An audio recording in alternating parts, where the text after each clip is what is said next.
introduce our next panel.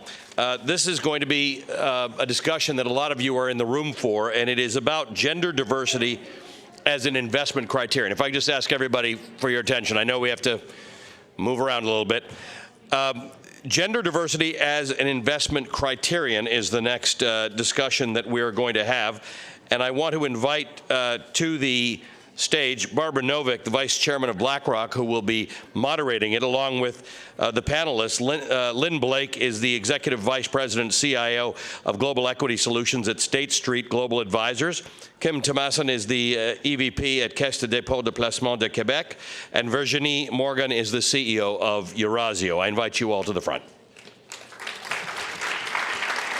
We did get a little laugh as we came through the kitchen to get to the room. I suspect that there was a time when the University Club probably didn't have women coming in, and that was the only way to get into the room. We have microphone. Mic. We have a great panel. Is this better? Okay. And I wanted to just kick off. We're each going to have a few remarks. Then we'll open it to some questions, and then we'll open it up to your own questions. So just starting, as an investment manager, how do we think about diversity, and especially from an investment stewardship perspective? And I think when you talk about E, S, and G, we like to put G first, because at the end of the day, the board is responsible for governance and for overseeing what goes on at the company. And if we don't get it right at that level, it's not clear we can get it right at any level of a company. Things we look for is a board that is both qualified and engaged. So on qualifications, diversity is clearly becoming a bigger topic. You've heard from the panels earlier some of the reasons. You're just looking at the decision making. When there's more than one woman in the room, the ability to support each other, not get talked over, not have that eye rolling. And so what we're really looking for is that critical mass. How do you get diversity? How do you get better decision making? How do you get longer term thinking in many cases? And we would argue it's both the positive and the negative. On the positive side, are you seeing new growth opportunities? And on the negative side, are you watching out for the problems? Are you thinking about what might hit you around the corner, or are you just being too complacent? We do think diversity of various kinds, whether it is gender, it's ethnicity, it's different ages, there's a whole lot of different measures of diversity. But having people who are not all sort of the same cohort, they're more likely to challenge each other. It also means that people have to think through their own decisions better and defend their decisions better, so that at the end of the day, it is about better decision making. The other side of it is the role models. So looking around this room, I'm going to guess that many of you have had the experience in your career that you were the only woman in the room. Oh my God. And that when you looked ahead, there really weren't women ahead of you. How inspiring is that? Not. So you look around today, and the number of senior women, qualified women at many companies is actually very inspiring. And what I've heard from younger women at our company is the more we're willing to be visible, not just mentoring and sponsoring, but even being visible, it says to the younger women, I could do that, I could get there, there's somebody else who's done it.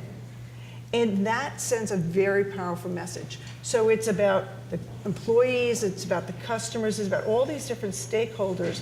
But again, coming back to the central, better decision making, and then you get the other benefits along the way. So if I can turn it over to my co-panelists, Lynn, we'll start with you. Thank you. Well, at State Street, I would say that as an organization, we've focused on diversity and inclusion for well over 10 years. But as an investor, it's relatively new. So we really started pushing with a purpose in 2016 with two two notable events. The first was our launch of the Gender Diversity Index, which we implemented through the SPIDER SHE ETF in collaboration with CalSTRS. And that is a strategy that first identifies companies in the US marketplace that have strong levels of gender diversity at the leadership level, so among CEOs, the board, and senior executives. So that was the first event. At that same year in 2016, we made gender diversity a focus of our asset stewardship program. We identified almost 1,300 companies in major markets, so the US, Australia, the UK, Japan, Canada, 1,300 companies that did not have a single woman on their board. We communicated and engaged with those companies and told them that if they did not add a woman to their board at the next election period, we would vote against the director. We would vote against the director of the chair of the nom committee. We've since expanded that policy to essentially vote against the entire nominating committee. So of course that call to action was symbolized in the Fearless Girl, which we placed on International Women's Day in March 2017, so 2 years ago. Just last week, we placed an exact replica in London to continue the focus and the momentum that we've seen and the interest in the US marketplace. So since then, 1,300 companies, we voted against over 700, but the positive is almost 500 companies in just a two-year period, a relatively short amount of time, have added a woman to their board. So that's really what launched our focus on gender diversity as an investor. Terrific. Kim? Yes, so I have the privilege of leading our stewardship and investment group at Caisse de dépôt et placement du Québec, CDPQ for the rest of this presentation. We are a Canadian pension fund manager. We manage a little over $310 billion. And ladies and gentlemen, money still talks. Whenever we have these discussions on diversity with the entities in portfolio, people listen. When we team up with other investors, people listen. So we've had a big focus on diversity, climate change as well, and we've seen progress over the years. We have done similar to what State Street has done, to send letters to the people who had no women on their boards, and there was always an excuse. Now they no longer have an excuse because we offer candidates, and we have a list of great candidates. We're taking resumes, so we no longer have those excuses or discussions of, oh, well there's no one, or we've tried and we couldn't find any. So we've solved that. We publicly disclose our votes, so not many people want to be onto that Hall of Shame. They'd rather be on the Hall of Fame of people doing the right thing. So we engage constantly with them. We do the same in private equity investments. I have yet to find a corporation in which we're about to pour X million dollars not wanting to have the discussion with us about diversity or climate change or any other values of ours. So this has been it's very dear to us, and we're doing more and more. We'll talk a bit later about the other initiative that we've started along with other institutional investors, the ILN network. It was a G7 initiative that was announced last year, where we have 3 pillars: climate change, better disclosure, infrastructure, sustainable infrastructure globally, and more diversity in the investment world. My colleague Una Stuck and Jason Chang from Teachers are here in the room. They lead that initiative, so we'll be happy to tell you more about it and how we can all contribute. Terrific. Virginia? Thank you. Nice to meet you all. So I'm, on the private equity side. I'm leading an investment company which has, 100 years of history. I joined about 10 years ago. Euraseo, and we have a lot of company in the group. So it's actually interesting to see how much levers you have in your hand, and if there was sort of one For me, in terms of opening remarks or advice, we're pretty lucky in this room, and I think where we can make change, we should make it happen, and not have any regret of not, pushing things forward and making the changes, being sufficiently courageous. Because if we don't do it from, sort of people or women in this room, nobody will really.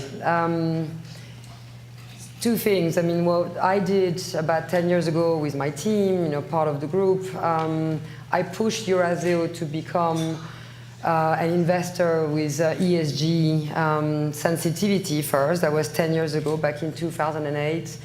And then conviction, then ambition, then targets. And rather than have a fund which would be dedicated to ESG compliant companies or led businesses by women, I thought that I would inject ESG across the board in every company in which we invest, rather than having a dedicated pool of capital investing in ESG compliant. And I think, there was a comment made earlier by one of the first panelists. It was about the same thing. I think, make it big rather than make it on the side, which, that was Indra. She was saying, I would rather invest my money in changing the way we operate rather than invest some of my profits in, NGOs to a different sort of level. I thought 10 years ago that we should be pushing hard in private equity to be, good investor in terms of making things change. So we start from governance for sure, and I have control of the company in which I invest. So it's sort of embedded in the deal that we make with the management team, that the governance will have to change, women will come on the board. I will have some independent board member in charge of the nomination and remuneration committee, most likely women. That helps, so that at least those issues of equal pay, equal hire, equal promotion comes up on the agenda. But more widely, ESG, it's about supply chain, Human Rights Watch. So the list is very long, but we've made a big change. And what I thought was interesting is that at the beginning, I was sort of proud to be the first one to lead. But as a company, I mean, or in the private equity sector, which is very sort of male, sort of occupied or led. But then, shortly thereafter, maybe in 2010, I thought, well, maybe we should push so that this industry wakes up and realize how much levers we have in our hands, because it's so big now. Private equity is becoming so big. We are sort of owning 5-8% of GDP. It's the same in Europe, same in the US. So how big those levers are, and I thought we should animate in this industry this willingness to become ESG compliant, rather than being proud as one company among so many to be yielding or leading the way. And that has changed. I think this industry is now very much into ESG. This is starting, there's a big move, and very proud that we can make those things change as an industry, rather than as one company being sort of championing that moves. Because that's nice, but it doesn't move the needle sufficiently quickly. Right. It's interesting to hear Indra's comments and your own. Not that long ago, socially responsible investing was a thing, right? And it was exclude this, exclude that, focus on these things. Today, I would say the needle has moved more to what we call sustainable investing. And obviously, something that can apply to all companies, operational excellence in whatever the sector. Are you seeing the same across your various platforms? Anybody see differently, or issues you want to highlight? Yeah, I guess I could start. Yeah. It's certainly evolving. While SRI or thematic types of investing is still, I would argue, the norm. That's when we look at our assets under management that are ESG, that continues to be the bulk, but it's absolutely evolving. The conversations that we're now having with clients, investors, asset owners are very different, where they're really looking for full ESG integration. And that's not just across their active portfolios, but it's potentially across their beta portfolios as well. So that's new, and I think that is very much data and research driven. It's not about the social or society benefits. It absolutely is about long-term sustainability and long-term value creation, and it's absolutely a different mindset. And that's the trend and the momentum that we're seeing. And ultimately, I would argue that ESG will be a part of every portfolio in some aspect, whether it's strong engagement within an asset stewardship program or actually from an investment stock selection or security selection standpoint. Yeah. Unless, I mean, just sharing an experience, I mean, because we started 10 years ago, I mean, let's be honest, there wasn't much appetite for it. And so the way we pushed for, being more ESG compliant, taking care of the supply chain, making sure that you were checking on every of your supplier, you were complying with all the rules and regulation locally, defending, Human Rights Watch. We actually demonstrated to our portfolio companies, because even if you have control, you don't impose a change of mind. So you have to get your management team to be convinced that this is the right thing to do rather than being imposed, because things being imposed never go very far in a company. And we know that when we're women, when we want to push the boundaries. So we thought we should demonstrate that it's not just a question of being more fair, it's a question of surviving in time and making more profit. I'm actually very convinced that ESG is not just about fairness, it is about being more competitive and at the end of the day, either saving significant amount of money. So we actually value every year for our portfolio company the money that we have saved in not doing so-and-so or not protecting the emission of our CO2, or there's a way of valuing either what you save effectively and what you bring to your P&L as a plus, or valuing what you've saved in terms of costs that you would have incurred had you not changed your production process. And that, of course, is super efficient to convince a management team which may not be completely into, making ESG its priority. But then suddenly it would become a priority if you can demonstrate it makes money at the end of the day, at the end of the road. If I could just, given time, Yes. we'll switch questions. You mentioned a mandate is just that, has certain limitations, and yet there are some calls for government quotas on diversity. For example, California just passed a law. There's certainly laws in Northern Europe and other places. How much of this is the responsibility of investors like ourselves to make change? How much is the responsibility of government? Who can really help in moving the needle? Kim, I was intrigued by the idea that you have the list, right? And how do you approach someone and say, oh, you don't have enough diversity, here's some ideas for you? So we do that. It's basically how it ends up being the discussion, or saying, we noticed that your board has no women, there's no diversity, and we think you need help. And we're willing to help, and they're often happy not to have to pay the headhunter fee if we provide the candidates ourselves. And frankly, people thank us afterwards for having the discussion with them and making sure that we do it at all levels. We're trying to do it before we need the laws to do it. We'd rather be forefront. We feel that it's our duty, it's also our role as an institutional investor. We're stewards of capital, and we think it's the right business decision, it's the right society decision.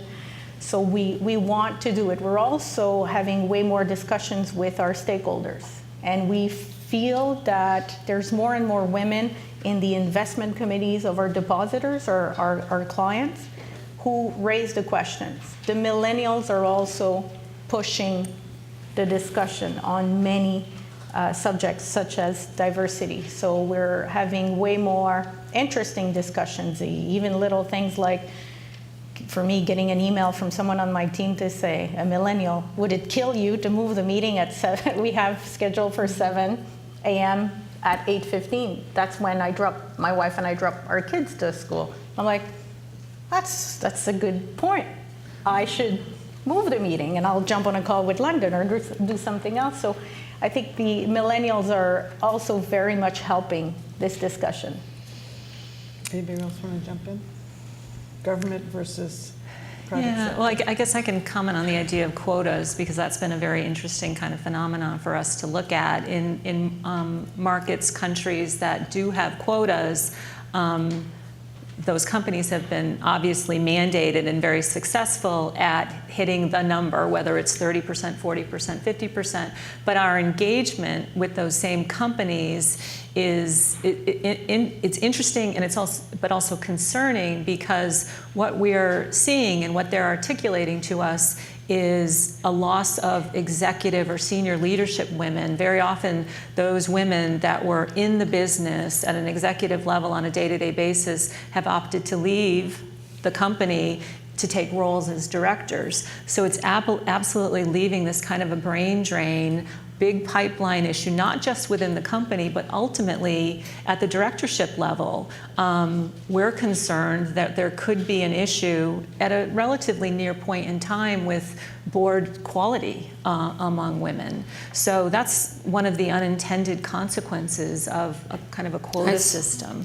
It's interesting because France is a country where the quota is in place for a number of years, and then as Muriel Pénicaud mentioned, it's 43% now, so certainly it works. And I was actually part of that group of women and men who advised on the government back in time of this law.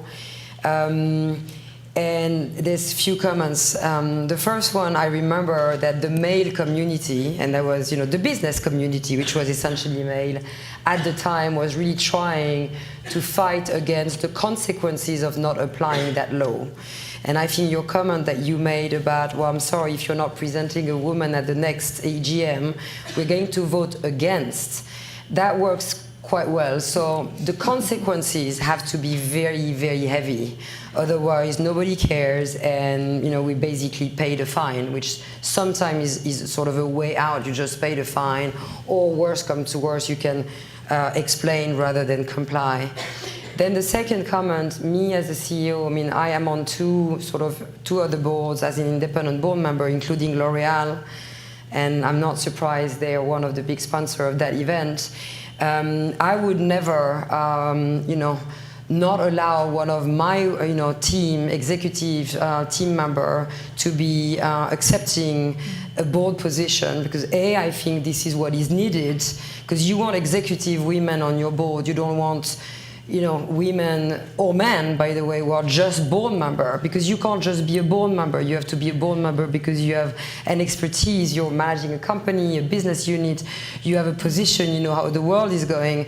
So you don't want to create this sort of two level of board member, the CEO type of board member and the experts or the independent board member who only do board membership. That has not quite the same value. So why would you not let your team, your women's team, go on boards? And I think women, just like men, can find tremendous time in their agenda, work over the weekend. That's not an issue. When you love what you're doing, you find time. Okay, given time, we're going to only take one question from the audience and then we'll have a wrap up. Yes, your hand's up first. You win. Thank you. Thanks so much for this event and for your panel. My name is Neely Gilbert. I'm a co-founder and portfolio manager of Matarin Capital here in New York. So often when we talk about gender diversity as an investment criterion, we talk about the corporations that we're investing in with a bit less focus on the fact that there's just not many women in control of capital making the investment decisions about which corporations will receive the capital, which may result in the disparities that we see. As a matter of fact, here in the US, less than 1% of all of the professionally managed capital is managed by women. women-owned firms. And so I was wondering if any of you may be willing to share perspective about this question of women in control of capital as a vehicle for greater gender diversity within the business sector. Thank you. Okay, great question. Turns out we have a little bit more time than I thought, so we'll take some more questions. Good news. It's a very good question, and it's interesting because your 1% number, I think it very much depends how you count and what you're counting.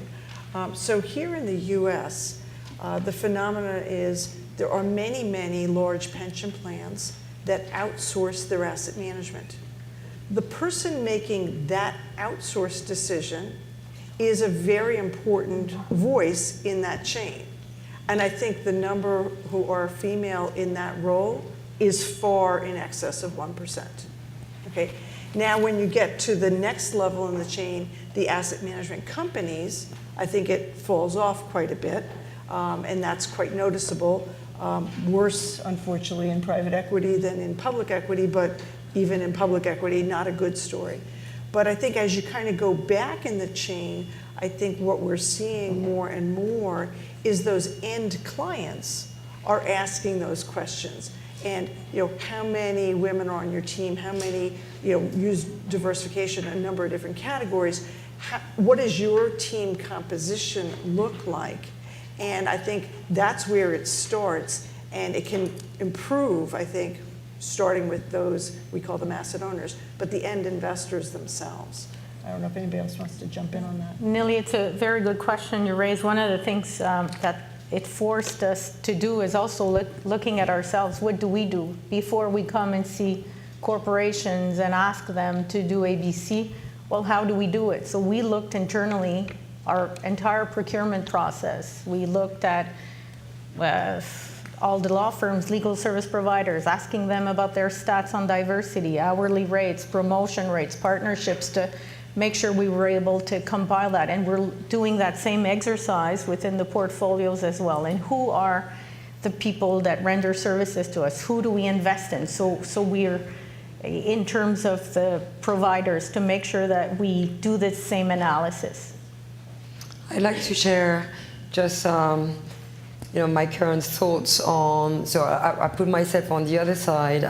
We're thinking as we speak that maybe we're creating another imbalance while we were treating the corporate world. We made great progress in the corporate world for women. But now we're dealing with, I think, a new issue, which is about financing entrepreneur. And I can see Catherine, Barbara sort of nodding. And I think, this is a real issue because we as investors are backing more men than women as a management team or entrepreneur. And we are doing so because there's more, men-led entrepreneurs, startups, companies, or managed businesses than women, for sure. So there's a concern which arises on actually both sides of the Atlantic, and has arose for a number of months, I would say. At least I took sort of a note or conscious that we may have to deal with a new imbalance for the millennials or the new entrepreneur about making sure that the money that we handle either through public investment or private investment actually also goes in a fair way to companies being either women-led or women launched as women entrepreneur. And we at Eurazeo, we have from large cap to venture. And I'm trying to think without imposing to my team something which is unachievable. So it's interesting to see in which situation I am as a women CEO. I want to make sure that we're pushing the boundaries, we're financing women entrepreneur. At the same time, we're managing 20 billion. I have 8 different teams. And do I go as far as imposing quota? Like I want to be able to finance X% of women-led or launch companies. I think it's probably a bit young for the moment because even it's interesting that I was going to say even the number of opportunity maybe is not enough to reach that quota. But I think just the very fact that we're talking about it, we're at least in the deal flow, it's like the hiring, but in the deal flow we make sure there's as many women's-led as men-led. I think we need to be aware of this in our investment environment, that women as entrepreneurs are less supported, and we have a lot of progress to make in comparison to the corporate world. Do we have another question? Up here in the front, do we have the microphone? Thank you. Hi, good afternoon. I'm Bridget Fawcett with Citi. Thank you all for today. I'm just curious, you mentioned the Hall of Shame, and while you're all being very proactive in your asset allocations and looking at board composition, C-suite composition, et cetera, do you measure dollars that aren't allocated or dollars that you take away from private or public companies because they're not reaching the gender quotas that we all aspire for? I wish we would be at this stage. I mean, Yes. the day we would have to measure this, we would have won a lot, no? Yes, I wish we were. I wish we would. It's a good point. It's a very good point. I don't know if you want to. No, yeah, I mean, it's a great question, and I think generally the answer is no. I mean, what we are seeing among allocators, asset owners, sovereign wealths is they are looking at diversity as a manager selection criteria.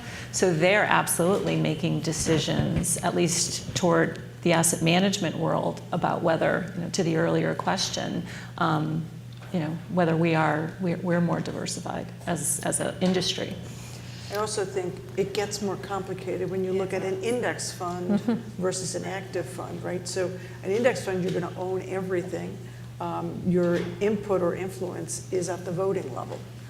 So there's nothing to measure of did I give more or less. Yeah. So it's not such a simple answer. I think we would have won the day we don't just talk about an ESG dedicated fund or a female CEO-led, investment fund, or, we're right in there. I mean, there are initiatives every day, every month, 2018, 2019, which are the way I've just described, which is nice, but is not solving, because that means that we're treating the issue of ESG or women's led on the side, like just a very small portion of the enormous amount of capital available being dedicated to what counts most, ESG and diversity. And I think I'm still fighting. I mean, I don't know what's the experience in this room. I'm still fighting to justify that this is not about fairness. It is about being more efficient, more professional, taking the best business judgment. There's tons of analysis out there by McKinsey, Bloomberg. We saw that earlier with the gender parity index of an overperformance of stock price since 3 or 4 years. But still, there's 80% of the business community who do not believe in those research and those statistics. This is absolutely clear. And the eyeballs that Indra was mentioning, it's there all the time. So, we have, it's a long way before we will be able to sort of assess what we're not investing in non-gender balanced, companies. Okay. But yeah. So we have time for 1 minute each. If you had one big idea, what would you change? What would you recommend people in this room do when they go back to their day job? Well, I guess I would ask yourself and your organization, what's holding the organization back? Why aren't they making progress? And when I look at my own company, State Street, we had phenomenal programs. We've had great programs for 10 years, but in terms of actual better gender diversity at the top of the house among the executive leadership, it was really slow, and it was frustratingly slow to all of us. And the one change that has made a difference in the last 3 years are real goals. Goals at the top of the house across all executives. Those goals are just as important as any financial metric, and they're tied to comp. So now when I look at our board, we have 3 board members. Ron O'Hanley's direct reports, almost 40% are women. We're making good progress, and I think measuring what gets measured gets managed. I think that's absolutely a true mantra. I'd go back to your point about role models. I think people in this room are privileged. They're all role models, but we need to pay it forward. We need to have that coffee with that young person coming up who wants to ask you a question, is wondering about ABC. I think paying it forward, we need to do that. Sometimes someone will ask me for coffee or tea and I'll say yes, and then they'll say, can I do anything for you? And I used to say, no, it was my pleasure. And I say, yes, you pay it forward. You do the same for someone else. Okay, well, I'll be slightly more, I'll just go on personal. No, when I wake up, I've got 4 kids, 2 girls, 2 boys, and I'm putting a lot of emphasis on my girls, just to make sure, I'm not spending time with the boys, but, the girl, I just want to make sure that through their, the way they see the world and their education, they have to reach even further to make it happen. I know that. It's 2019, still in 2019. So I start with that in the morning. Then I make sure, as a CEO of the firm, when I look at myself, like in the mirror, I'm not ashamed of what I do not do. Like, I'm so lucky now to have so much more power than I used to have 10 years ago, that I try to really exercise every single levers that I can exercise, which are enormous as a CEO. It goes through the boardroom, it goes through the way I talk, the way I behave, the way I support my team, very close to the women in my own organization. It's a small firm, it's sort of 300 people, so it's easier, of course. I'm not running Pepsi or BlackRock, but I think we can all do that in our small environments. I reach out to the women. I know when time is tough. You come back from maternity leave. I had 4 kids. I know what I'm talking about. You need some support. You need institutional support, equal pay. Being paid on what you deliver, not paid on the time you spend. I think this, and being super courageous, because every time I come up with sort of a new idea of, doing it differently, bringing ESG to the investment committee, making sure we have more women than male, not more, but at least, there's always someone bright and amazingly well educated to explain me how wrong I am. So you have to be even more, either, courageous or outspoken or authentic in a way to make it happen, because we have more headwinds than we think, even as CEOs. So be courageous. Do you have If one? I can just wrap up real quickly. I think a lot of people ask us, what's the measurement of success? How do we know if we've gotten there? And I would agree, if we are no longer talking about ESG, and it's simply, this is about long-term thinking, this is about sustainable investing, these are good business decisions, knock on wood, then we've succeeded wildly beyond our dreams. My one idea for all of you, men and women alike in this room, is encourage the girls when they're young. It's not about when they graduate college and start their first job. It starts in elementary school and middle school and high school. Here in the US, I think one of the biggest game changers was Title IX, encouraging younger women to play sports, to learn teamwork, to really understand what it means to be part of a team, all the components being important. Sometimes when people introduce me, they make a joke about me coaching soccer. There was a reason. I have 3 children, 2 of them are girls. This is an important life skill. Building confidence. I know I saw somebody in the room, I won't call you out, but there's someone who's running programs to increase financial literacy, to get girls involved in technical fields, just interest in math, interest in STEM. These are things you can only encourage really early. By the time they're college, it's kind of too late. So that's my challenge to all of you. Encourage them early and support them. And please join me in thanking the panel. Thank you.